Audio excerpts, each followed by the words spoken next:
मुखिया और सरपंच के बीच में तालमेल रहेगा ही नहीं। लोग तो पंचायती में बुलाने से भी डरेंगे कि मुखिया सरपंच आके हमारा पंचायती कर दे, लेकिन ये दोनों तो आपस में ही लड़ने लगते हैं, एक दूसरे के ऊपर हमलावर होने लगते हैं। जैसे ही हम पहुंचे, सरपंच कहने लगा कि पंचायती करने का मेरा अधिकार है, इसमें मुखिया का क्या औकात है। अच्छा, मैंने उसको कहा अगर आपको पंचायती का अधिकार है तो आप अपने कैबिनेट के माध्यम से अपने हाउस में कीजिए। इसी पर बुखला करके वो जैसे लाठी डंडा से मारपीट करने लगा। आवेदन के अनुसार तो इसमें यह भी लिखा हुआ है कि पहले गमछा फंसाकर गले में खींचा गया, पिस्टल भी दिखाया गया। क्या इस बात में सच्चाई है? एकदम सत्य है। जब मेरे भाई जो है गणेश प्रसाद मंडल, उसको जान मारने की नियत से अच्छा, गला में गमछा लिपटा करके वो जैसे घसने लगा, उसका जब मैंने विरोध किया तब उसी का भाई, सरपंच का भाई, पिस्तौल ला करके जैसो धमकाने लगा कि मार देंगे, तो मैं किसी तरह वहां से भागा। क्या अचानक हुआ आप लोग के बीच में, या फिर इससे पहले भी कभी तू मैं हुआ था मुखिया और सरपंच के बीच में? ऐसे सरपंच पहले से ही, जब से मैं मुखिया बना हूं तब से वो हमेशा धमकी देता रहा। तो ये बिहार है साहब, और खासकर बिहार में मुखिया और सरपंच जिनके तालमेल से ही आदर्श पंचायत की आप कल्पना कर सकते हैं। अभी हमारे साथ झिटकी पंचायत के मुखिया महेश मंडल जी है, और खबर ये सोशल मीडिया पे काफ़ी तेज़ी से वायरल हो रही है कि एक सरपंच ने एक पंचायत के मुखिया के ऊपर जानलेवा हमला किया। आपको बता दें कि ये महेश मंडल जी एक पंचायत में जाते हैं, पीड़ित परिवार के द्वारा लगातार इनको कॉल करके बुलाया जाता है कि मुखिया जी आप हमारे पंचायत में आइए, सरपंच जी भी आ रहे हैं। मुखिया जी का सहानुभूति पूरे पंचायत के सभी लोगों के साथ तो जुड़ा ही रहता है। तो आइए बात करते हैं मुखिया जी से कि आखिर एक सरपंच ने मुखिया जी के ऊपर जानलेवा हमला क्यों किया। और आपको बता दें, अगर मुखिया सरपंच के बीच में सही तालमेल न हो तो आप खुद ही समझ सकते हैं पंचायत की दिशा और दशा क्या हो सकती है। सबसे पहले आपका बहुत बहुत स्वागत है। आपका भी स्वागत है। सुदूर देहात में आप लोग इस पंचायत में पहुंचे। और रही बात अभी जो आपने कहा कि घटना की बात है, तो मैं पीड़ित जो परिवार था, रमेश पंडित, रुना देवी, बार बार हमको फ़ोन करके कह रहे थे कि मुखिया जी आप पंचायत में आइए। चूँकि हम उसको बोले थे अगर आपको सरपंच के माध्यम से कराना है तो आप उसके कैबिनेट के माध्यम से करा लीजिए। अच्छा, तो उन्होंने कहा कि देखिए हमको वहाँ विश्वास नहीं है, हम चाहते हैं कि सामाजिक स्तर पर पंचायत हो। तो सामाजिक स्तर पर वही होगा कि समाज में जो इन व्यक्ति होते हैं वही लोग पंचायती में जाते हैं, और वहाँ का जो लोकल प्रतिनिधि होते हैं, वार्ड पंच हो, वार्ड सदस्य हो, मुखिया हो, समिति हो, सरपंच हो, उस सब मिल करके होता है। लेकिन विवाद का जड़ यहाँ है कि उसका पंचायती जो रमेश पंडित है, सरपंच का दियाद है। अच्छा, तो आपसी विवाद में वो कहीं ना कहीं एक अलग मूवमेंट कर दिया। वह पहले से ही, जैसे मालूम हुआ बाद में, कि पहले से ही घात लगा करके लाठी डंडा रॉड तैयार करके रखा हुआ था कि जो इनके सपोर्ट में बोलेगा। कहने का तात्पर्य पंचायती में सपोर्ट थोड़े होता है, पंच तो परमेश्वर का रूप होता है। बिल्कुल। और वह अपने विवेक पर अपना निर्णय करता है कि जिसके जो अच्छा हो उसी हिसाब से चलाता है, क्योंकि दोनों परिवार बच जाए। उसी दृष्टिकोण से हम लोग पंचायत करने के लिए वहाँ पहुँचे थे। लेकिन हमको क्या पता था कि वह पहले से हम लोगों के लिए तैयार करके रखा है, घात लगा कि हमला करना है, मारना पीटना है। जैसे ही हम लोग पहुँचे, क्योंकि ऑलरेडी मैं मुखिया हूँ तो मेरे साथ 2-4 व्यक्ति ऐसे ही रहता है। उस समय मेरा भाई भी था गणेश मंडल, राजकुमार मंडल, और भी लोग थे। जैसे ही हम पहुँचे, सरपंच कहने लगा कि पंचायती करने का मेरा अधिकार है, इसमें मुखिया का क्या औकात है। अच्छा, मैंने उसको कहा अगर आपको पंचायती का अधिकार है तो आप अपने कैबिनेट के माध्यम से अपने हाउस में कीजिए। यहाँ तो सामाजिक पंचायती है, सामाजिक पंचायती में समाज के लोगों के ही द्वारा होता है। ठीक है, आप सरपंच हैं, आप अपना अधिकार के अंदर ही रह सकते हैं। आप अगर आपको जनता ने सरपंच चुना है तो अधिकार का आप दुरुपयोग नहीं कर सकते हैं। इसी पर बुखला करके वो जैसे लाठी डंडा से मारपीट करने लगा। आवेदन के अनुसार तो इसमें यह भी लिखा हुआ है कि पहले गमछा फंसाकर गले में खींचा गया, पिस्टल भी दिखाया गया। क्या इस बात में सच्चाई है? एकदम सत्य है। जब मेरे भाई जो है गणेश प्रसाद मंडल, उसको जान मारने की नियत से अच्छा, गला में गमछा लिपटा करके वो जैसो घसने लगा, उसका जब मैंने विरोध किया तब उसी का भाई, सरपंच का भाई, पिस्तौल ला करके जैसो धमकाने लगा कि मार देंगे, तो मैं किसी तरह वहाँ से भागा। प्रशासन के समक्ष गए हैं? जी जी। उसी रात में जब हमारे जो चाचा है, गार्जियन है राजकुमार मंडल, उसको जैसो क्या कहते हैं, योगेंद्र पंडित लोहे के रॉड से कपार फोड़ दिया। तो मैं जैसे ही उसको कपार फूटा, हमको मालूम है, फिर वापस आए, उसको लेकर के हम थाना में गए, थाना के माध्यम से फिर हॉस्पिटल में गए। वहाँ से इलाज कराने के बाद 2 दिन के बाद जाकर के मैंने सना दर्ज किया, वहाँ ये पूरा आवेदन दिया। ये पूरा घटना कब का है? ये पूरा घटना 14 तारीख को शाम का है, जब शाम 7 बजे 8 बजे के आसपास की है।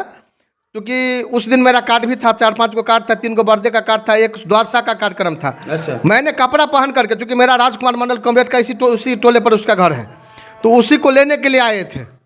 पूरा कपड़ा तैयार होकर के चले बालाराय पहले वहाँ से द्वासा से वो आते, उसके बाद बर्थडे की पार्टी में 3 पार्टी है, तीनों में कहीं ना गांव में है तो कहीं लेट से चले जाएंगे। उस दृष्टिकोण से मैं वहाँ पहुँचा था। आप ये बताइए, मुखिया और सरपंच के बीच का तालमेल चुनाव के बाद से गड़बड़ हुआ या चुनाव से पहले ही गड़बड़ दिख रहे हैं? देखिए, तालमेल की जहाँ तक बात हो, चुनाव खत्म, सब खत्म। अच्छा। चूँकि एक चुने हुए प्रतिनिधि जनता के बहुमत से जीते, मत से जीतती है। आपको 5 दे 25 आपने जीता, आप सबके लिए सम्मान है। अगर यह भावना आपके नज़र में नहीं रहेगी तो आप कभी अच्छे निर्णय नहीं कर सकते हैं। ये अचानक हुआ आप लोग के बीच में या फिर इससे पहले भी कभी तू मैं हुआ था मुखिया और सरपंच के बीच में? ऐसे सरपंच पहले से ही, अच्छा। जब से मैं मुखिया बना हूँ तब से वो हमेशा धमकी देता रहा है। धमकी देता रहा? हमेशा वो धमकी देता रहा है कि मुखिया जी को हम फंसा देंगे, ये करेंगे वो करेंगे। तो हमको तो ऐसे लगता था कि ऐसे हवाई गप है, लेकिन उस दिन एहसास हुआ कि नहीं, वास्तव में इसके मंशा अलग है। कहीं ना कहीं दिमाग उसका संतुलन से बिगड़ चुका है। तो अभी तक आप कितने लोगों पर FIR दर्ज कराए हैं और जो सामने वाली सरपंच जी की जो टीम है उसके द्वारा कितने लोगों पर FIR किया गया, खासकर आप लोगों पर? उधर से मेरे राजकुमार मंडल जी है, उन्होंने आवेदन दिया है। अच्छा। उसमें लगभग 6-7 आदमी पे आवेदन दिया हुआ है कि उन्होंने जो वास्तव में जो किया है उसी का नाम दिया, कहीं कुछ उसमें दो राय नहीं है। उसके माध्यम से भी जैसे सुनने में आ रहा है कि 8 से 10 आदमी पे भी उन लोग भी आवेदन दिया हुआ है। तो आप मुखिया जी ये बताएं, आप लोग आदर्श पंचायत बनाने की बात कर रहे थे, सोच रहे थे कि अपने झिटकी पंचायत को आदर्श पंचायत बनाऊंगा, सिर्फ मुखिया के बस की बात है कि अपने पंचायत को आदर्श पंचायत बना दे? देखिए सर, एक परिवार तभी अच्छा होता है जब सब मेंबर खुशी होता है। हाँ। और सब मेंबर कहीं ना कहीं सहयोग होता है। तो हम भी जनता के द्वारा ही चुने हुए प्रतिनिधि है, सरपंच भी जनता के द्वारा ही चुने हुए प्रतिनिधि है। लेकिन रह गई मानसिकता की बात, उनको लग रहा है कि हम जो है हमसे बड़ा कोई है ही नहीं है। आप जनता के बीच में मेरे पंचायत में आप भ्रमण कर सकते हैं, जनता की राय ले सकते हैं। आप जनता के बीच में जाइएगा, किसका कैसा स्वभाव है, आप ऑटोमेटिक जनता के राय से निर्णय कर सकते हैं। हम क्या कहें, मुखिया और सरपंच के बीच में तालमेल रहेगा ही नहीं। लोग तो पंचायती में बुलाने से भी डरेंगे कि मुखिया सरपंच आके हमारा पंचायती कर दे, लेकिन ये दोनों तो आपस में ही लड़ने लगते हैं, एक दूसरे के ऊपर हमलावर होने लगते हैं। ऐसी बात नहीं है, हमलावर की बात मैं कभी नहीं, चूँकि हर पंचायती में मेरा अलग सिद्धांत रहता है। कहीं ना कहीं कोई एक पक्ष तो हमलावर होते हैं दूसरे पक्ष पे। हाँ, हमलावर होते हैं लेकिन उसको संभालते हैं। लेकिन ऐसा पहले से वो प्लानिंग किया हुआ था कि मारपीट करना है। अच्छा। तो इसलिए वहाँ चूँकि संभालने का तो प्रयास किया, लेकिन जब वो लोग सारा देखे लाठी डंडा रॉड लेकर के दौड़ने लगा तो स्वाभाविक है कहीं ना कहीं मेरा भी जो समर्थक वो कहीं ना कहीं अपना जान बचाएगा। हरलाखी प्रखंड से मुखिया संघ के सचिव है आप, कहीं ना कहीं जिम्मेदारी आपके कंधों पर भी है कि जो मुखिया का पद है, प्रतिष्ठा है, उनको बचाकर ही लेकर चला जाए। क्या मैसेज आएगा इस खबर से?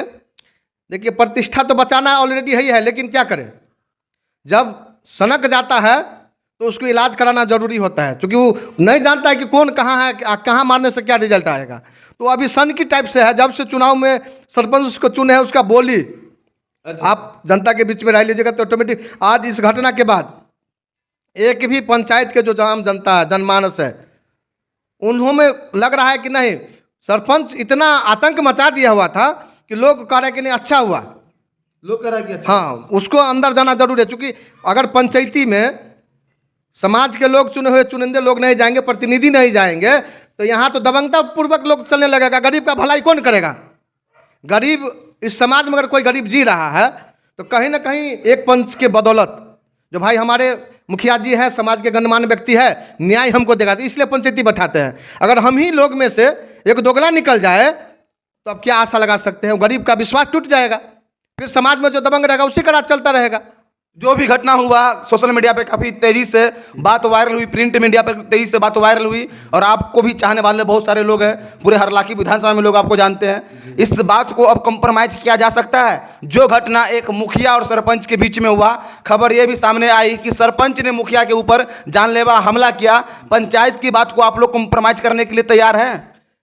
ऑलरेडी उन्होंने जो घटना किया है, जानलेवा हमला, क्योंकि रॉड से मारा है, तो मैं प्रिंट मीडिया में तो यही लिखा गया है रॉड से मारा कि झिटकी पंचायत के मुखिया महेश मंडल के ऊपर जानलेवा हमला किया गया। जी, जानलेवा हमला तो हम पे हुआ। मेरे जो चाचा है, गार्जियन है, पिताजी समान है, उसको रॉड से मारा गया, कपार फूट गया, तब उसको खून बहने लगा, तब हम लोग उसको लेकर के जैसो PSC हॉस्पिटल में भर्ती किए थे।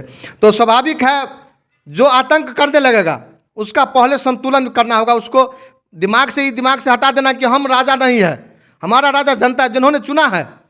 विरासत खासकर ये सत्ता आपकी भी जागीर नहीं नहीं है। है। 5 साल के बाद लोगों को पसंद आएंगे तो दोबारा आपको मुखिया बनाएंगे, नहीं पसंद आएंगे तो आपको भी सत्ता से उखाड़ के फेंक दिया जाएगा। लेकिन जब तक आप लोग पद पे है, इनकी प्रतिष्ठा बचा के रखनी चाहिए कि नहीं? एकदम बचा के रखनी चाहिए, लेकिन अगला व्यक्ति पागल हो जाए तो उस पागल के चक्कर में हम भी तो पागल नहीं होंगे, उसको इलाज कराना पड़ेगा। तो इसलिए आप जब तक इलाज नहीं होता कंप्रोमाइज होगा, लेकिन पहले जो गलत किया है उसका बात आगे बढ़ाने से बेहतर है कि पंचायत का जो भी जनप्रतिनिधि है सब आदमी बैठकर कॉम्प्रोमाइज कर ले तो बेहतर है। देखिए, पंचायत की जहाँ तक प्रतिनिधि की बात हो, एक भी उसका समर्थक जो है प्रतिनिधि उसके सपोर्ट में नहीं है। सबका है कि नहीं ये सनकी हो गया है, थोड़ा इसका इलाज हो जाना चाहिए, इलाज होकर के फिर उसको कंप्रोमाइज करके खत्म कर लेना चाहिए। तो आप भी जीत पा रहे हुए कि जब तक इलाज नहीं होगा तब तक कंप्रोमाइज की बात नहीं होगी। जब तक देखिए, बच्चा अगर गलती करता है तो उसको पनिशमेंट दिया जाता है, उसके बाद कहता है बच्चा बाबू तुम ऐसे गलती मत करो कि कल तुमको फिर पनिशमेंट मिले। कहने का तात्पर्य उसको भी पनिशमेंट मिलना चाहिए, पनिशमेंट मिल जाएगा फिर कंप्रोमाइज होगा, फिर समाज में जैसे कि पनिशमेंट तो आप FIR करके दे ही दिए उनको। FIR परेशानी आप झेलते रहे। देखिए FIR हो गया है, दर्ज हुई है, कार्रवाई होगी। हाँ, तो जब तक अंदर जाएंगे तब देखिए क्या होता है। जो अंदर अहंकार जाने से पहले कंप्रोमाइज की कोई बात नहीं है। कोई बात नहीं, अंदर जाने जब तक उसका अहंकार मिटेगा नहीं तब तक कंप्रोमाइज की कोई बात नहीं है। आखिरी बार क्या कहना चाहेंगे अपने पंचायत के सभी उन गरीब शोषित लोगों को जिनको ज़रूरत पड़ती है मुखिया और सरपंच दोनों का एक ही साथ, तो वहाँ पर मुखिया और सरपंच कैसे पहुँचेंगे? क्या उम्मीद कर रहे हैं झिटकी पंचायत के लोग? मैं हाथ जोड़कर विनम्र निवेदन करता हूँ मैं अपने जनता मालिकों से, जिन्होंने एक एक मत देकर हमको मुखिया बनाया। मैं उनके लिए दिन रात हमेशा 24 घंटा तैयार रहूँगा उनके अच्छे कर्मों में। हाँ, लेकिन जिज्ञासा नहीं करेंगे मुखिया जी हमारे लिए गलत करेगा, हम गलत में कभी सपोर्ट नहीं करेंगे। अच्छा में अपना जान दिलाने के लिए हम तैयार हैं, लेकिन गलत में हम सपोर्ट नहीं करेंगे। जैसे आज सरपंच ने गलत किया है उसका मैं विरोध किया हूँ, उस पर कार्रवाई के लिए आवेदन भी पड़ा है। जब तक वो ठंडा नहीं होगा तब तक कोई कंप्रोमाइज़ की बात नहीं होगी। तो आप देख रहे थे हमारे साथ है झिटकी पंचायत के मुखिया महेश मंडल, जो कुछ दिन पहले अचानक से ये खबर सोशल मीडिया पर, प्रिंट मीडिया पर काफ़ी तेजी से वायरल होने लगी कि इस वक्त की सबसे बड़ी खबर बिहार के मधुबनी जिला हरलाखी प्रखंड झिटकी पंचायत से आ रही है, जहां पर झिटकी पंचायत के मुखिया महेश मंडल के ऊपर पंचायत के सरपंच के द्वारा जानलेवा हमला किया गया। और दोनों ही प्रतिनिधि मुखिया और सरपंच एक पंचायत में गए थे और वहां पर सरपंच के द्वारा मुखिया के ऊपर गलत टिप्पणी की गई। ये प्रिंट अखबार के द्वारा जो जानकारी हमें मिली, और बाकी बात महेश मंडल के द्वारा जो बात कही गई है, क्या इसमें कितनी सच्चाई है आप कमेंट करके जरूर बताएं। और आप ये भी बताएं कि झिटकी पंचायत वास्तव में विकास की ओर अग्रसर बढ़ेंगे। मुखिया एक गुट में है और सरपंच एक अलग दूसरा गुट में है, और दोनों अलग थलग दिखाई दे रहे हैं। गाँव तक के लिए अब्दुल राज़िक की रिपोर्ट, कैमरामैन MD काबिर के साथ।